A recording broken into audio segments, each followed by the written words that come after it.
Hello, I'm Bob Mudge, President of Verizon's Consumer and Mass Business Organization. And I'm Virginia Rusterholz, President of Verizon Services Operations. A little later, you'll also hear from Executive Vice President of Human Resources, Mark Reed. We're here to share a message with our East Associate team and their families. We know emotions can run high at a time like this, and you've probably been hearing a lot of confusing messages about what's being proposed and why. I know some of you may be thinking that getting a video sent to your home is a costly way to share the company's message, but that's not so. The cost of producing and shipping this to you is less than $1, which we believe is a worthwhile investment to reach you directly on this important issue.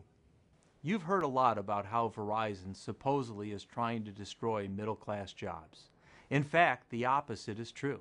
We're trying to preserve good-paying middle-class jobs, but to do so, we need to address the serious business issues confronting our wireline unit. Like the rest of employers in America, Verizon faces increasing healthcare costs.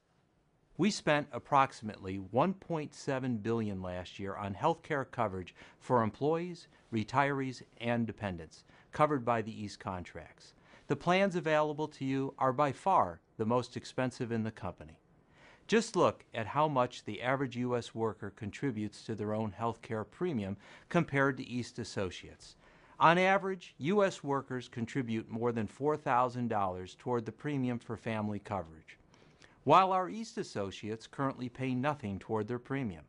As the figures show, these plans put Verizon at a competitive disadvantage in the marketplace.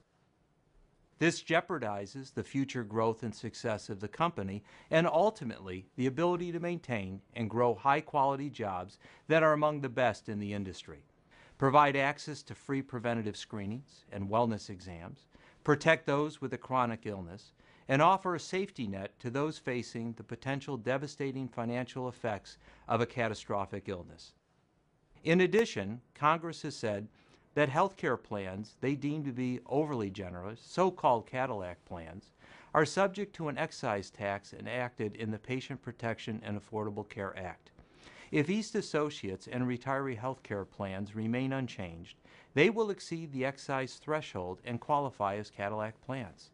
Should this occur, Verizon's cost for health care would increase by as much as $200 million annually.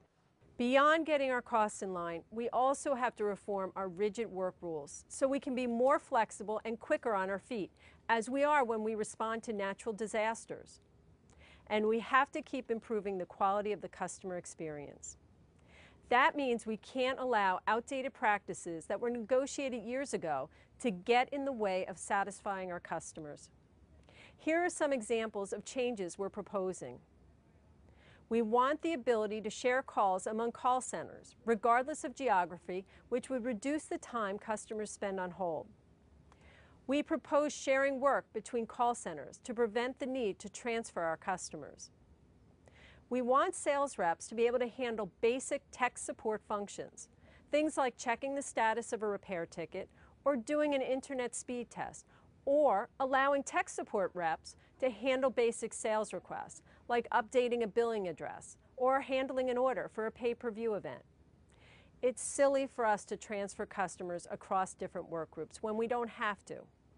This has already been a long process and is likely to go on for many weeks to come. Both sides have professional negotiators engaged in a serious process, one your union leadership has agreed to, so that we can arrive at a fair resolution for all concerned. So let's allow the negotiators to do their work at the bargaining table.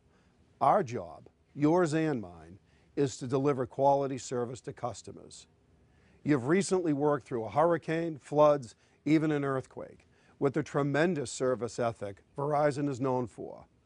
You are the face of Verizon.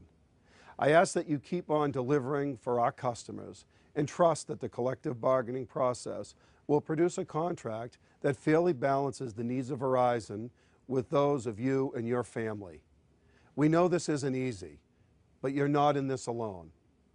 In fact, we're not asking you to make any adjustments that the other 135,000 employees at Verizon haven't already made to help keep our company strong.